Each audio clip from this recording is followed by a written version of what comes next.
Hello my YouTube friends, welcome back to my channel the nurse India. तो आज हम पढ़ेंगे how to read an ECG. तो basically हमें पता होना चाहिए ईसीजी होता क्या है। Your ECG stand for electrocardiogram. ECG की डेफिनेशन क्या होती है? ECG is a graphical representation of electrical activity of the heart. ECG का जो ग्राफ होता है उसमें हमें क्या देखने को मिलेगा? हार्ट की इलेक्ट्रिकल एक्टिविटी। तो ग्राफ में क्या आपको देखने को मिलेगा? P Q R S T wave. So आपको डायग्राम में दिख रहा होगा, this is your P Q R S T wave. So P wave क्या रिप्रेजेंट करती है? Your P wave represent atrial depolarization. Then your जो ये पी क्यू का इंटरवल है ये रिप्रेजेंट करेगा atrial repolarization. Then your Q R S का जो इंटरवल है ये रिप्रेजेंट करेगा आपका वेंट्रिकुलर डिपोलराइजेशन। और जो आपका एस टी का ये इंटरवल है ये रिप्रेजेंट करेगा आपका वेंट्रिकुलर रिपोलराइजेशन।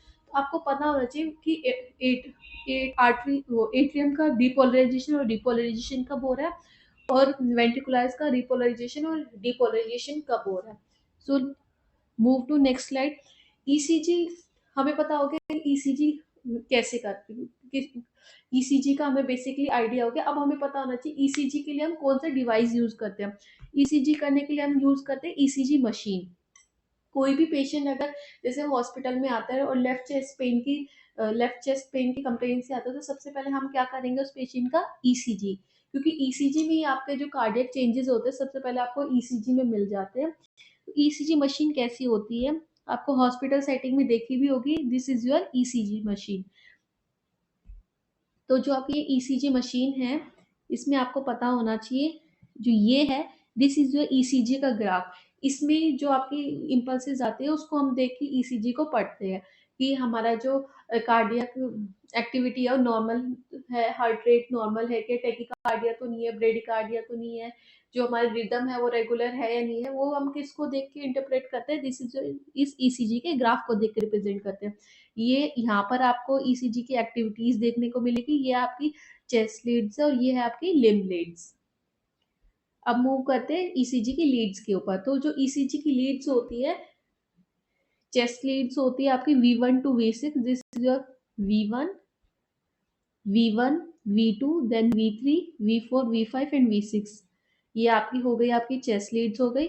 देन आता है आपका limb leads, left arm, right arm, left leg and right leg. ये होती है आपकी लिम्ब लीड्स। तो आपने देखा होगा मैनुअली हम कितनी लीड्स लगा रहे हैं? 10 लीड्स लगा रहे हैं। 4 तो आपकी लिम्ब लीड्स एंड 6 आपकी चेस्ट लीड। बट जो आप ईसीजी का ग्राफ देखोगे उसमें आपको 12 लीड्स देखने को मिलेगी। तो कैसे देखने को मिलती है? तो उसमें आ जाती है जो ये आपकी लीड्स आती है विद ग्राफ्स, हम समझते हैं। तो सबसे पहले आती है आपका ये चेस्ट लिम्ब लीड्स, ठीक है। तो जो वी ये फर्स्ट, सेकंड और थर्ड, इन लीड्स को क्या बोलते हैं? हम लिम्ब लीड्स बोलते हैं, first, second and third. Then आता है आपका ऑगमेंटेड लीड्स, दिस ये एवीआर, एवीएल एंड एवीएफ। जो इनको क्या बोलेंगे आप? Augmented Leeds. देन आती है आपकी chest lead, V1, V2, V3, V4, V5 and V6।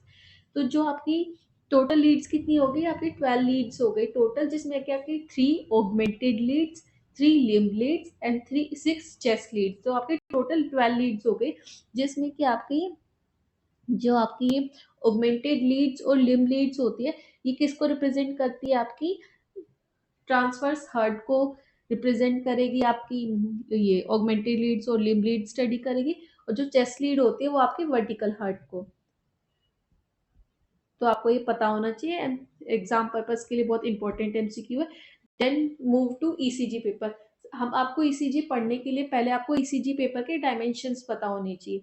तो जैसे कि आप इस ग्राफ में देखोगे तो ये क्या है आपका? ये है वन लार्ज स्क्वायर बॉक्स। इसको बोलेंगे वन लार्ज स्क्वायर बॉक्स, जिसकी जो आपकी लेंथ है वो कितनी होती है? 5 mm, जो कि 0.5 मिलीवोल्ट होती है।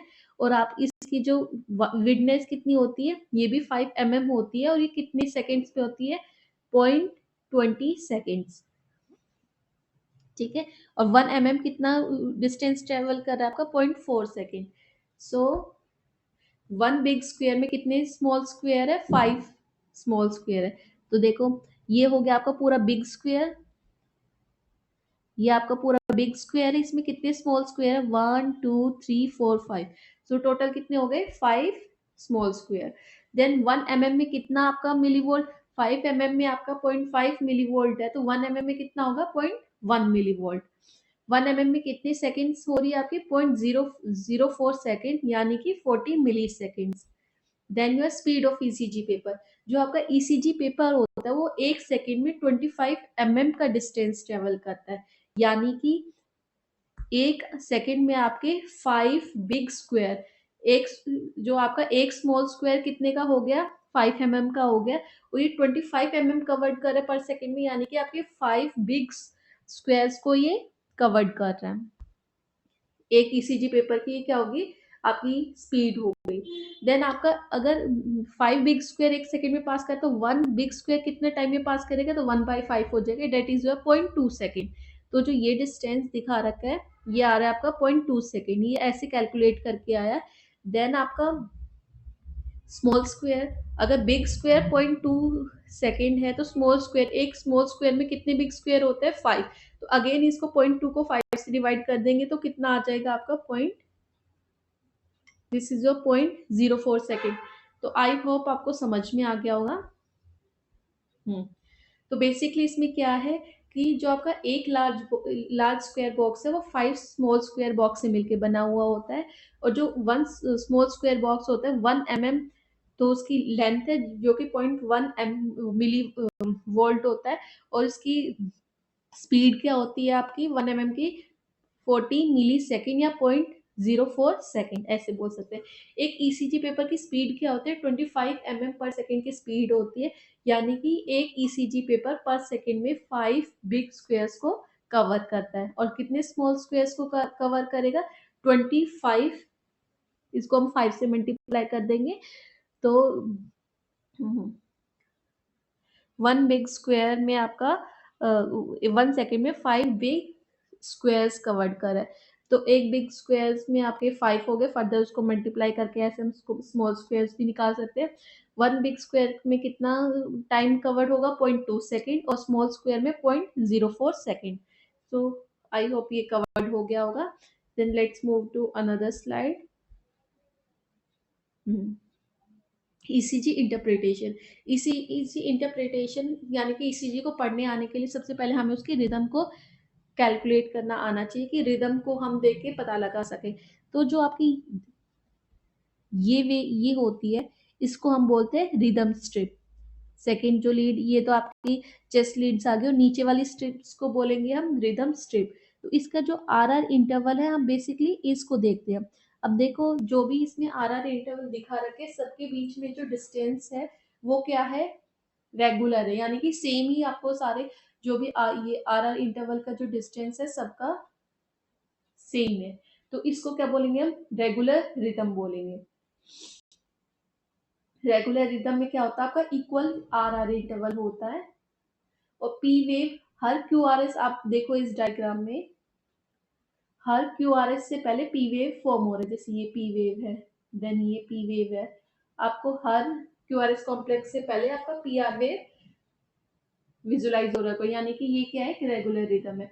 इन केस इरेगुलर रिदम होती है तो इसमें क्या होता है अनइक्वल आर इंटरवल होते हैं, तो किसी में आर इंटरवल ज्यादा हो जाएगा, किसी में आर इंटरवल कम हो जाएगा, तो और पी वेव तो आइडेंटिफाइबल ही नहीं होती, जैसे कि आपका एएफ हो गया एट्रियल फिब्रिलेशन हो गया, उसमें क्या होता है आपका पी वेव रिप्रेजेंट नहीं होता, सिर्फ आपका Q R x wave develop होता रहेगा, तो उसको क्या बोलेंगे एट्रियल फिब्रिलेशन। इसमें जो हार्ट है वो रेगुलर रिदम क्रिएट नहीं कर पाता है। रेगुलर फिर आता है आपका रेगुलरली इरेगुलर, ये तो इरेगुलरली इरेगुलर में आएगा, आपका एएफ आ जाएगा, या फिर अब रेगुलरली इरेगुलर में क्या होता है कि आपका जैसे कि सेकेंड डिग्री हार्ट ब्लॉक होगा, उसमें क्या होगा कि आपका पीक्यूआरएस वेव जनरेट होती रहेगी, और सडनली आपका जो क्यूआरएस वेव है वो ड्रॉप कर जाएगा, यानी कि एक पी वेव के बाद आपकी, जैसे कि ये हम सिखाते हैं, ये हम कर गए, ये आपका PQRS है, देन ये आपका PQRS है, देन पी वेव के बाद आपका पी वेव ही बन जाएगा, और ये आपका PQRS। तो इस बीच में क्या हो गया, आपका एक QRS वेव है वो बीट क्या हो गई, मिस हो गई। तो इस कंडीशन को क्या बोलेंगे, सेकेंड डिग्री हार्ट ब्रोक, यानी कि आपका जो पैटर्न है वो रेगुलर चल रहा है और सडनली क्या होता है, आपका एक जो बीट होती है वो मिस कर गई। इसमें हमने पढ़ लिया रिदम। अब पढ़ेंगे हम रेट। सो रेट कैसे कैलकुलेट करेंगे, तो जो हार्ट रेट कैलकुलेट करने का फॉर्मूला होता है 300 divided by number of big square between RR interval. जैसे कि आप इसमें देखोगे, ये है आपका ये है आपका RR इंटरवल, ठीक है। तो इस RR इंटरवल के बीच में कितने बॉक्सेस है, तो आप बॉक्सेस कैलकुलेट करोगे तो 1 2 3 4, 4 तो कंप्लीट बॉक्सेस होकर एक ये, तो 4 स्मॉल बॉक्सेस कैलकुलेट करेंगे तो कितने हो गए, ये 300 डिवाइडेड बाय 4 कर देंगे इस वाली कंडीशन में आप।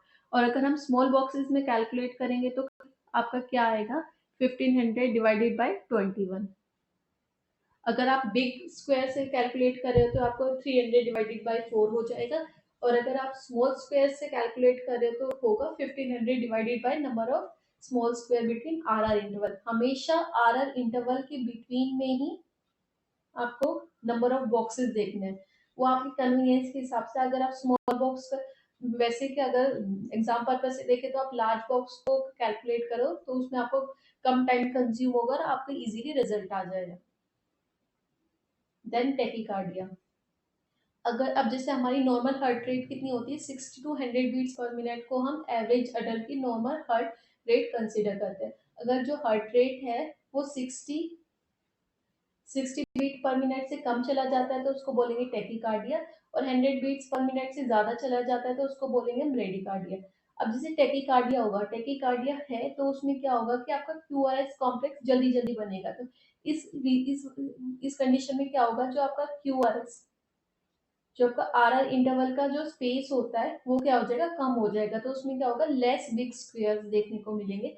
और ब्रेडिकार्डिया में क्या देखने को मिलेगा, मोर बिग स्क्वेयर्स, ठीक है। इरेगुलर रिदम, अगर जैसे कि AF है या फिर second degree heart block, first degree heart block है, तो उसमें तो आपका जो RR इंटरवल के बीच में आप बॉक्सेस कैलकुलेट कर ही नहीं सकते, क्योंकि किसी में तो बहुत ज्यादा बने, किसी में कम बने। तो उस कंडीशन में हम हार्ट रेट कैसे कैलकुलेट करेंगे, उस कंडीशन में हम क्या करेंगे, number of R waves in 6 second, यानी कि 6 सेकेंड में कितनी नंबर ऑफ R वेव्स बन रही है उसको हम 10 से मल्टीप्लाई कर देंगे, तो इजी हमारा आ जाएगा। या फिर हम ऐसे कर सकते, तो आर वेव के बीच में number of R wave in 30 big square, 30 big square के बीच में जितने भी आर वेव बन रहे हैं उससे भी हम कैलकुलेट कर सकते हैं। Thanks for watching, do like share and subscribe my channel the nursing ज्ञान।